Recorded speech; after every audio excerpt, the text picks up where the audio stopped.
At the end of the day, if you are consuming conventional meats over grass-finished, but you are consuming a really good diet that is right for your body, that's going to be more important than consuming something like just grass-finished and really being hyper-focused on that by itself. If you could afford it, great. Absolutely, I would recommend that you invest in the extra money and purchase grass-finished meats. However,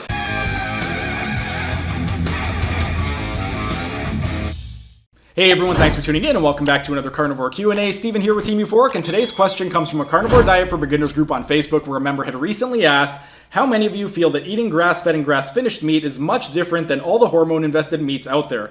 Well, this is a terrific question, and for me personally, for those of you who've been following me for a while, you know that back in 2010, I was diagnosed with ulcerative colitis. So ever since 2010, I've been eating grass-finished meats, and for me personally, I have found that it has made a tremendous impact on my digestive health, and I just feel a lot better. Now, aside from just the health aspect, there are a few other things worth noting. One of the common criticisms with regard to grass-finished meats is the taste. A lot of people, they will complain that they don't like the taste. Either it's not tender enough, or there will be some type of criticism with regard to the taste. For me personally, I actually really enjoy the taste. However, again, I have been doing it this way for about 12 years now, so my taste buds have gotten accustomed to consuming grass-finished meats. So for me personally, I don't really find that it has a weird taste. I actually quite enjoy the taste. Then, another thing with regard to the grass-finished meats is if we look at the actual fat profile of the actual meat itself. When you are looking at conventionally raised meats, the omega-3 to 6 ratio is going to be really off. The omega-3 to 6, you're going to be looking at anywhere from 1 gram of omega-3s to 25 to 50 grams of omega-6s in conventionally raised meats.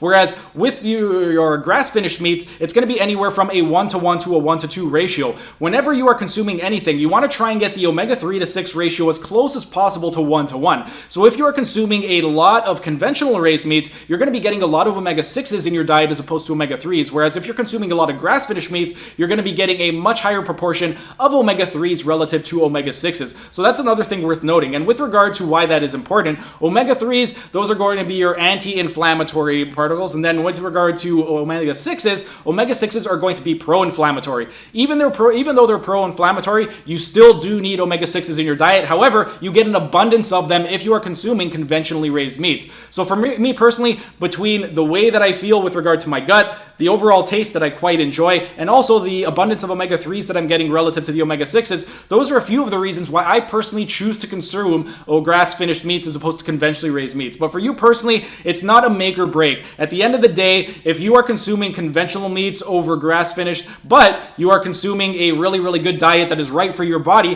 that's going to be more important than consuming something like just grass-finished and really being hyper-focused on that by itself. If you could afford it, great. Absolutely, I would recommend that you invest in the extra money and purchase grass-finished meats. However, if you're going to be so stressed that because you can't afford the money to get grass-finished meats, the stress is going to kill you before whatever pesticides are sprayed on the grass that the animals ended up eating are going to kill you. So don't stress out if you can't afford it. Do what you can, and then eventually if you can't afford it, I would encourage you to get it. However, it's not going to make or break your diet. If you end up finding that it makes you feel better, then yes, absolutely, go for it.